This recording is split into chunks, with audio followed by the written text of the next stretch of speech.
여러분 안녕하십니까? 본 시간에는 퀴즈로 내준 재무제표 작성 실습을 풀이 과정을 보여드리도록 하겠습니다. 정답을 보니 생각보다도 이제 많은 학생들이 조금 틀리는 부분들이 있어서 좀 자세히 설명을 위해서 풀이 과정을 동영상을 통해서 시연하도록 하겠습니다. 주어진 문제는 제공된 거래 명세를 T 계정에 옮기고요. 그걸 통해서 재무상태표와 손익계산서를 작성한 과제입니다.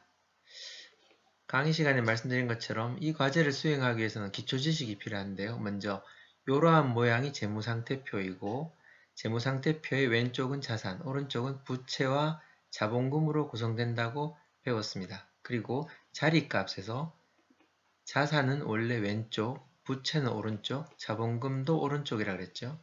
자산이 늘면 자기 자리, 왼쪽, 자산이 줄면 반대쪽, 오른쪽에 쓴다 그랬습니다. 부채는 자기 자리가 오른쪽이니까 늘면 오른쪽, 줄면 반대쪽, 왼쪽에 씁니다. 자본금도 늘면 오른쪽, 줄면, 감소하면 왼쪽에 쓴다고 했습니다. 손익계산서는 보시는 이러한 나열식도 있지만 이렇게 T자 모양으로도 할 수 있는데요. 수익과 비용에서 오른쪽이 수익이고요. 왼쪽이 비용입니다. 그래서 수익이 늘면 오른쪽, 비용도 늘면 자기 자리, 왼쪽입니다. 수익이 발생하면 오른쪽, 비용도 발생하면 자기 자리, 왼쪽에 씁니다. 예를 들어 수익을 반대로 줄인다 하면 왼쪽에 써야 되겠죠. 비용이 오히려 줄어들었다. 지출된 비용이 환급되었다. 이런 경우는 반대쪽, 오른쪽에 씁니다. 그래서 재무상태표의 구성과 각 원래의 자리값, 손익계산서의 구성 항목과 원래의 자리값을 기억해야 이 문제를 풀 수 있습니다. 자, 그럼 각 거래를 갖고 T계정에 옮기면서 문제를 풀어보죠. 첫 번째, 자본금 2천만원을 출자하여 회사를 설립하다. 특정 거래를 재무상태표와 손익계산서를 작성하기 위해서는 세 가지를 한다 그랬죠. 첫 번째, 이름 정하기, 특정 거래에 해당되는 이름 정하기, 두 번째, 금액 정하기, 세 번째가 자리값 정하기입니다. 그래서 요 거래는 자본금을 출자해 회사를 설립했다. 요 이름은 제가 미리 썼으니까 이걸 활용하면 됩니다. 이름은 현금과 자본금이고 금액은 2천만 원이죠. 자리값은 자본금을 출자해 회사를 설립해서 현금이 들어왔죠. 현금이 늘었잖아요. 그러면 T계정에 가서 원래 자리값이 자산이 왼쪽이 늘면 왼쪽이라고 했죠. 현금 자산입니다. 그러면 왼쪽 2천만 원. 그리고 자본금이 늘었죠. 자본금은 원래 자리값이 오른쪽이라고 했죠. 늘어나면 오른쪽. 그래서 왼쪽에 적힌 금액과 오른쪽 적히는 금액이 똑같다고 했습니다. 그게 대차 균형의 원리라고 설명했죠. 두 번째, 은행에서 500만원을 빌렸답니다. 장기 사입 상환 조건으로. 이름은 현금, 그리고 비유동 차입금 이렇게 되겠습니다. 이름 정했고 금액은 500만원, 자리값은 돈을 빌려 현금이 들어왔죠. 현금이 늘었으니까 원래 자리값 왼쪽에 써야죠. 500만원. 부채, 비유동 차입금이 늘었죠. 그래서 부채가 늘면 원래 자리값 오른쪽에 씁니다.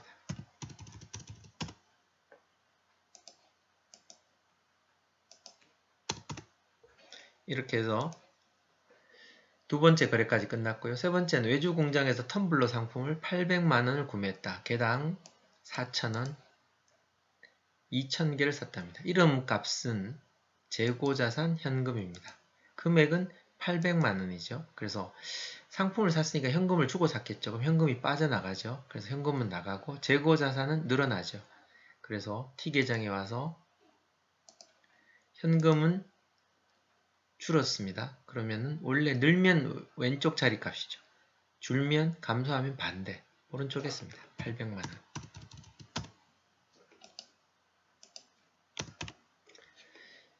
현금이 나간 대신에 재고자산 텀블러가 들어왔죠. 얼마가 들어왔습니까? 800만원이 들어왔죠. 재고자산이 늘어났으니까, 증가했으니까 왼쪽에 써야 합니다.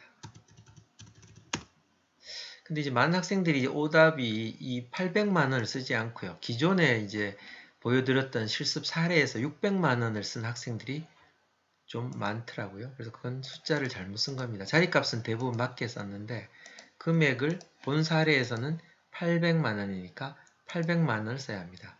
600만원을 쓴 학생들이 많은데 그건 기존 사례값의 사례니까 다른 사례입니다. 세 번째, 텀블러 상품 1000개를 개당 10,000원에 판매했다고 합니다. 그래서 이건 사례 설명할 때 두 가지 거래가 있다 그랬죠.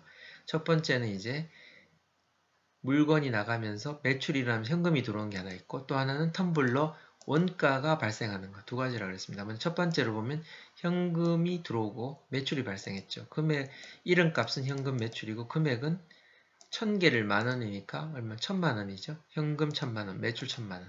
그럼 현금이 늘어났으니까 왼쪽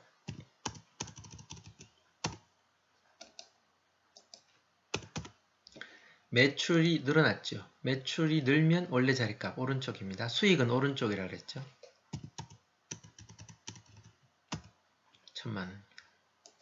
자, 그 다음에 이제 재고가 나가면서 원가가 되는 분개를 해보죠. 재고 자산이 줄었죠. 그리고 그만큼 비용화돼야죠. 그 비용 이름이 매출원가입니다. 그래서 이름값은 매출원가, 재고 자산. 금액은 이 금액이 아니고요. 원래 재고 샀던 금액으로 계산해야 되죠. 그래서 이게 조금 처음 하면 어려울 수 있는데요. 익숙해지면 그렇게 어렵지 않을 겁니다. 자, 비용화가 얼마 되어야 하냐 하면, 얼마가 빠져나가냐 하면, 원래 이 원가가 4,000원짜리잖아요. 4,000원짜리가 1,000개가 빠져나갔으니까 400만원이 감소해야죠. 즉 재고 400만원 줄고 비용화 400만원을 해야죠.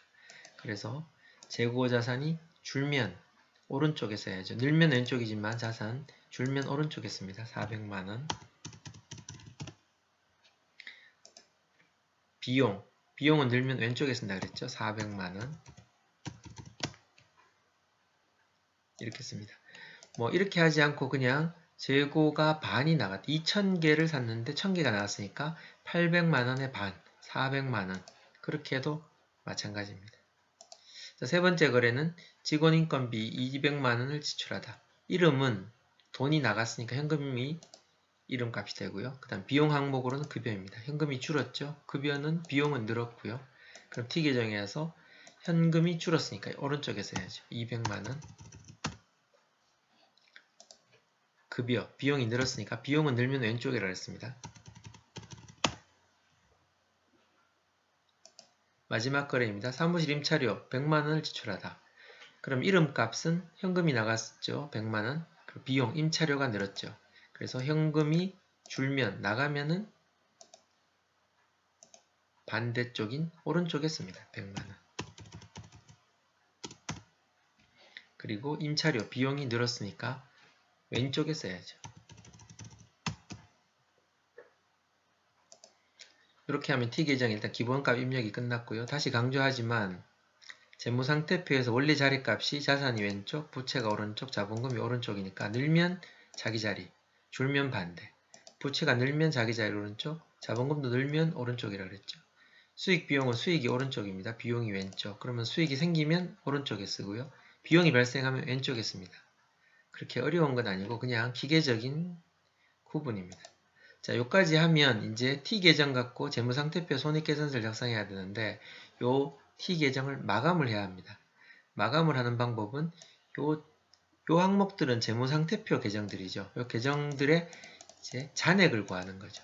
즉 왼쪽이 3,500만원, 오른쪽이 1,100만원이면 네트하면 얼마가 될까요? 순액은 2,400만원이 되겠죠. 그래서 이걸 정리하는 방법은 그 차액만큼을 여기다가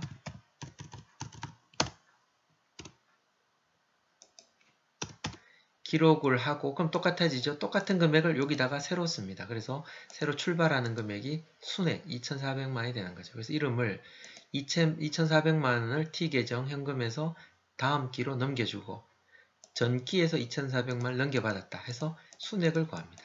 이러한 방법으로 각 계정에 순액을 산출해야 합니다. 그럼 자본금은 이제 2,000만원이 다음 기로 넘어가겠죠. 순액이. 그러면 2,000만원 이렇게 마감을 하면 다시 이렇게 전기 이월 값이 됩니다. 제가 이건 같은 값을 물려놨기 때문에 그렇습니다. 비유동 차입금 500만원이 넘어가겠죠. 재고자산은 얼마가 넘어갈까요? 순액이 800, 400이니까 400만 넘어가겠죠. 400만원. 이렇게 합니다. 그러면 이제 재무상태표 계정들, 이름들 요 네 가지는 순액을 다 구했고요. 손익계산서도 이제 매출이 만약에 반품이 되면 이렇게 조정이 되고 또 뭐 원가도 조정이 되면 반대쪽에 쓸 수 있는데 본 계정에서는 그냥 본 설문 사례에서는 다 금액이 이 금액이니까 그냥 이렇게만 해두고 정리하면 됩니다. 그 다음 단계는 재무상태표와 손익계산서를 합하는 겁니다. 재무상태표와 손익계산서를 합해서 각 계정을 이렇게 이름을 쓰고요. 순액 금액들을 적어 놨습니다. 그래서 아까 보시면 현금은 2,400만원 넘어왔죠. 재고자산 400만원 넘어왔죠.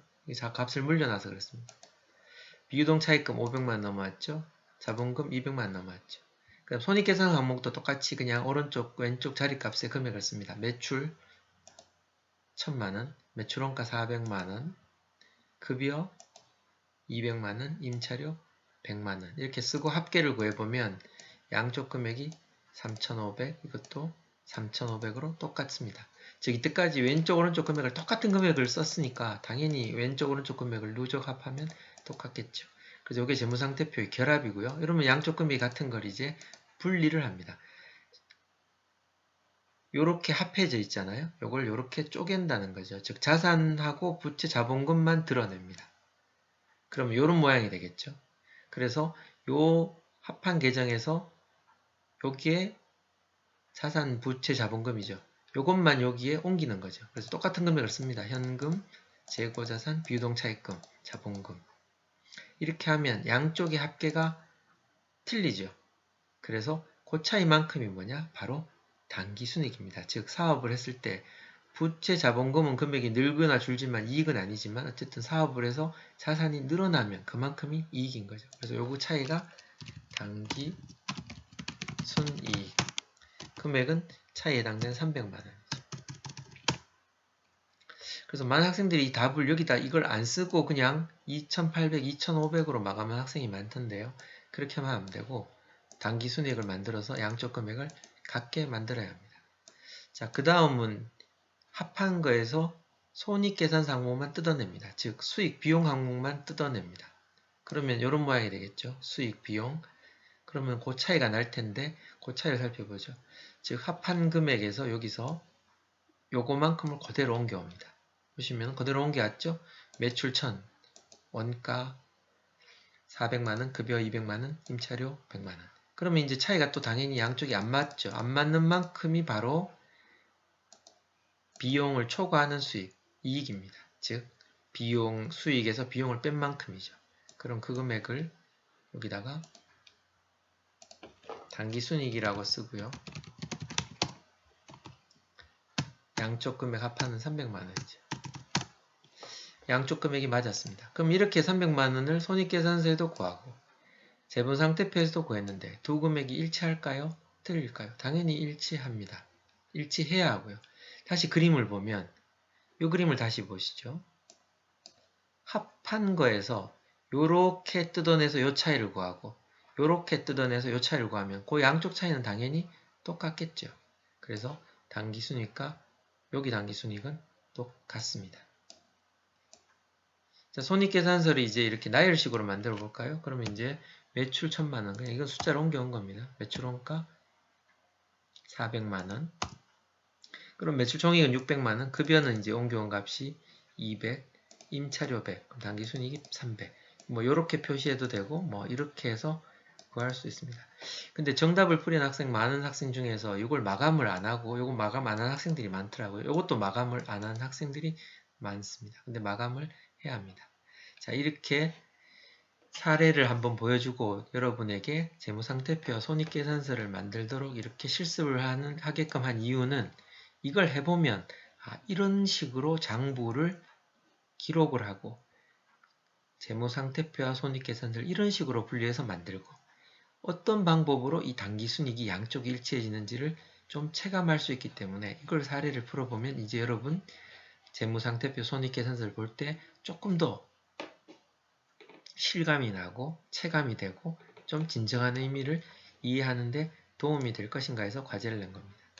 자, 이렇게 해서 주어진 거래를 T계정에 옮기고 재무상태표 손익계산서를 결합한 다음에 분리해서 재무상태표와 손익계산서를 만드는 실습과제 풀이까지 마쳤습니다. 감사합니다.